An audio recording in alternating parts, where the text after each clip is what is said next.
My name is Stanley L. Schwartez. I live in Great Neck, Long Island. Before Pearl Harbor, I graduated from NYU in June 1941. I was a member of the Reserve Officer Training Corps, and I graduated and was sworn in as a second lieutenant in the reserves. I wound up in early '44 being called out of my division at that time. I think it was the 100th, and went over to England. I was stationed in England for a short while until early July. I was shipped to Omaha Beach. In August, I joined the division with which I fought. It was the 121st Infantry Division. I joined them in Brittany. After we completed wrapping up the Brittany campaign, our battalion was assigned the job of train guards to make sure that the supplies we were shipping east got to the lines instead of being ripped off on the way in. It was a great assignment, from after fairly heavy combat. Then from there, my outfit went into Luxembourg, where we were in the lines again, separating our forces from the German forces. And while we were in Luxembourg, we heard a lot of rumors about vicious fighting north of us in what came to be known as the Battle of the Hurtgen Forest. After we were in Luxembourg for a relatively short while, we were advised that we were going to be sent up into the forest to replace a regiment that had been badly chewed up. I remember we trucked for about 17, 18 hours. I had been advised that I was going to lead the 1st platoon in the first attack. And the area that we were going to attack had probably 3 lines of dugouts and 4 machine gun nests between each of them. It was a nasty place. We were supposed to kick off at about 9:30 in the morning, after hopefully an hour or so of relatively heavy artillery preparation. It was a very uncomfortable position. My platoon, which was now back up to full strength, was about half replacement soldiers who had not done any combat fighting. But I had half a platoon who had done quite a bit. I spent some time during the night trying to get some sleep unsuccessfully, thinking of how I was going to attack the position as had been described to us. And I couldn't think of a good way of doing it.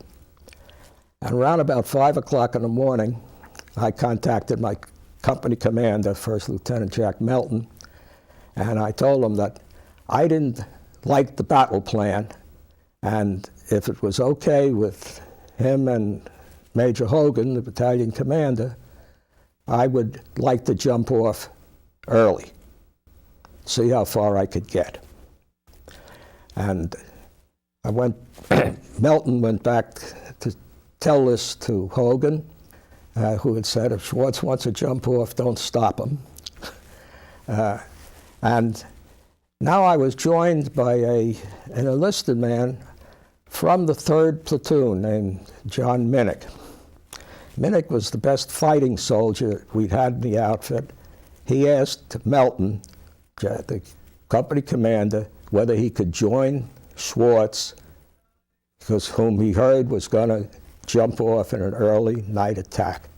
Minnick carried a Tommy gun, as did a soldier I had in my platoon called Jesse Stevens. We kicked off into the Hurtgen Forest, into the area that was cleared area where the Germans had their machine guns sighted, what they call their field of fire.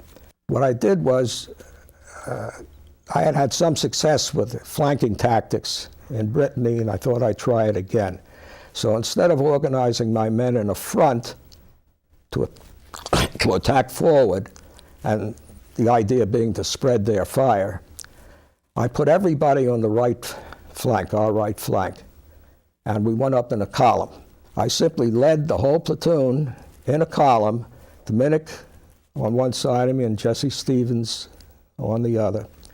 And we went up quietly and as quickly as I could. I got maybe 300 yards with no opposition. Didn't see a thing, didn't see any wire, which I guess was to our left, and found no mines at that point. And suddenly, I'm at the dugouts.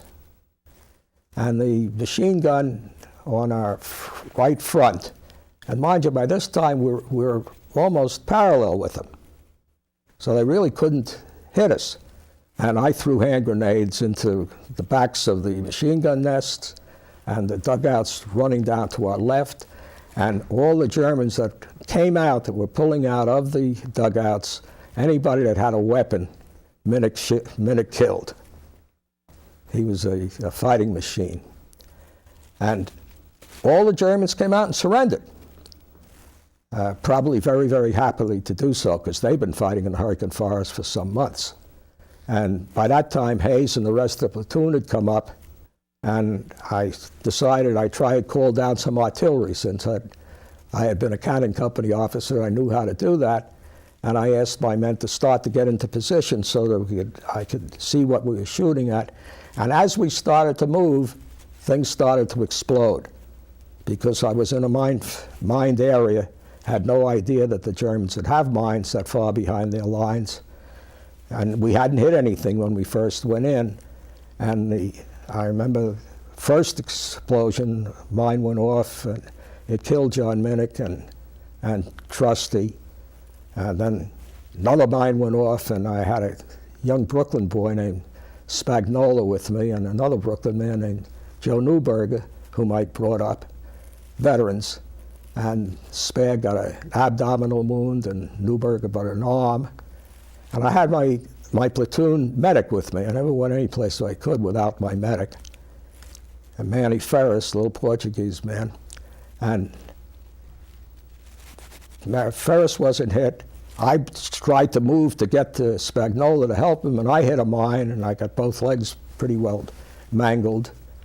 And so in about 14 seconds, all my little group had been hit except Ferris. Anyway, I got out, went through the hospital chain, and that was the end of my combat experience. I was 24 years old. There's a quotation from our current president that I think is very apropos. And he says, he's not opposed to all wars, just dumb wars. Our war wasn't a dumb war, but it was a necessary war. It's not something that, by and large, young men should go through unless they absolutely have to.